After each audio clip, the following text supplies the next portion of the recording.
Dear student, स्वागत है आपका JP mathematics and physics class में।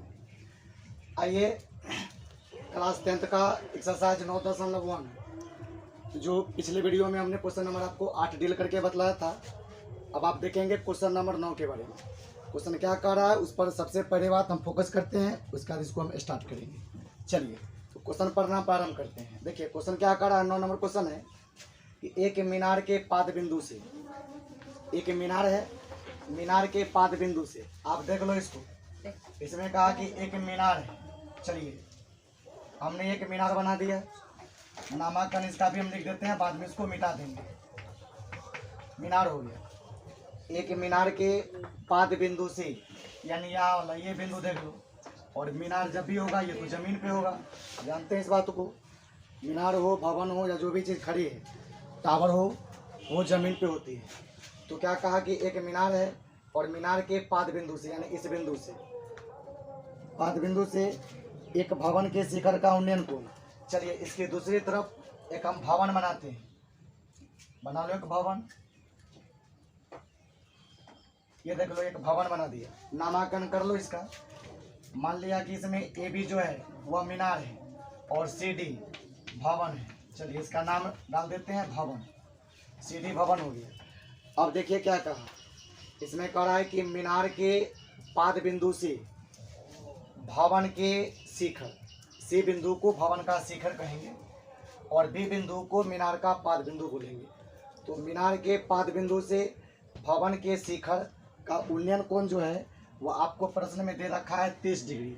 चलिए तो 30 डिग्री यहाँ पे कोण बना लिया, उन्नयन कोण बना लिया 30 डिग्री।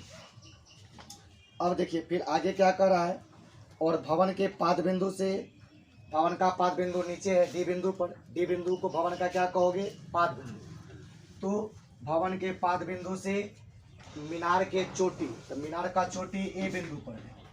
भवन के पाद बिंदु से मीनार के चोटी का उन्नयन कोण दे दिया 60 डिग्री। चलिए बना लीजिए उन्नयन कोण। यहाँ पे 60 डिग्री का उन्नयन कोण बना रहा है। चलो देख लो, उन्नयन कोण हो गया आपका 60 डिग्री। आधार नहीं मालूम है तो सबसे पहले देख लेते हैं। उन्नयन कोण 60 डिग्री है और मीनार की ऊंचाई दे रखा है 50 मीटर। तो ये देख लो, ये मीनार है, इसकी ऊंचाई जो है वो 50 मीटर है। तो चलिए लिख दीजिए 50 मीटर। तो क्या कहा, भवन की ऊंचाई ज्ञात करिए। तो भवन की ऊंचाई ज्ञात करने के लिए कह रहा है, इस भवन की ऊंचाई को हमने मान लिया h मीटर। h मीटर एक भवन है जिसकी ऊंचाई हमें ज्ञात करनी है। आधार नहीं मालूम है, आधार को हम मान लेते हैं x मीटर। एक बार आप प्रश्न को फिर से देख लो। प्रश्न कह रहा है कि एक मीनार है, तो मैंने ए भी एक मीनार मान लिया जिसकी ऊंचाई दे रखा है 50 मीटर। और पुनः एक भवन है, तो एक भवन को हमने मान लिया सी डी, इसकी ऊंचाई मुझे नहीं मालूम है, ऊंचाई को मान लिया h मीटर।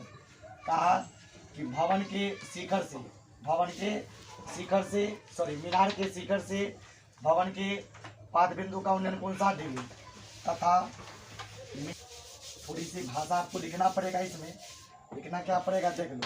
इसमें लिखते हैं माना कि ये ए बी क्या हो, माना रखे थे इसको मीनार।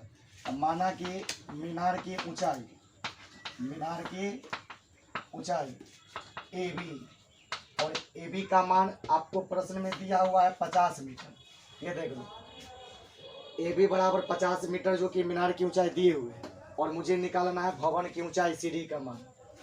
लिखेंगे तथा भवन की ऊंचाई, भवन की ऊंचाई को हम सी डी मानेंगे और सी डी बराबर h मीटर, इसी का मान निकालना है। देखिए बी डी बराबर, इसको हमने मान लिया x मीटर। अब हम बारी बारी से h का मान निकालने के लिए आपको दोनों त्रिभुज लेना पड़ेगा। जो उन्नयन कोण 30 डिग्री बन रहा है 100 और अवनमन कोण 60 डिग्री बन रहा है 100, दोनों त्रिभुज आपको लेना पड़ेगा बारी बारी से।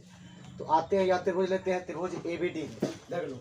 लिखेंगे त्रिभुज ए बी डी में, ए बी डी में देखिए लंब दिया हुआ है, आधार निकालना है।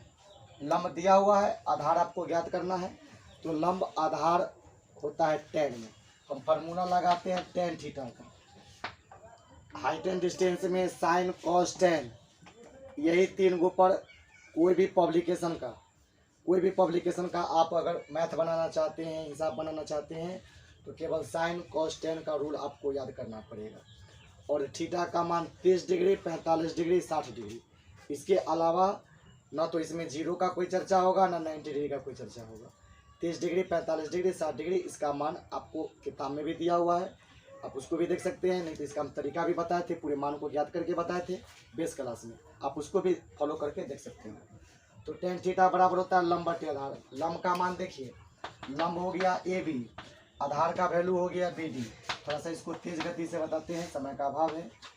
टेन थीटा का मान 60 डिग्री दिए हुए हैं, तो टेन 60 बराबर, चलिए लंब देख लीजिए 50, बी डी देखेंगे एक्स, इसको मान रखे हैं। टेन 60 का मान होता है √3, 50 अपॉन एक्स, ठीक है। एक्स का मान निकालते हैं, एक्स को यहाँ पे कर दीजिए, इसको यहाँ पे कर दीजिए, तो एक्स बराबर हो जाएगा 50 बट्टा में √3। चलिए इसको मान लिया समीकरण 1। समीकरण 1, आइए पुनः त्रिभुज चलते हैं सी बी डी में। पुनः त्रिभुज सी बी डी में लिखेंगे, पुनः त्रिभुज सी बी डी में।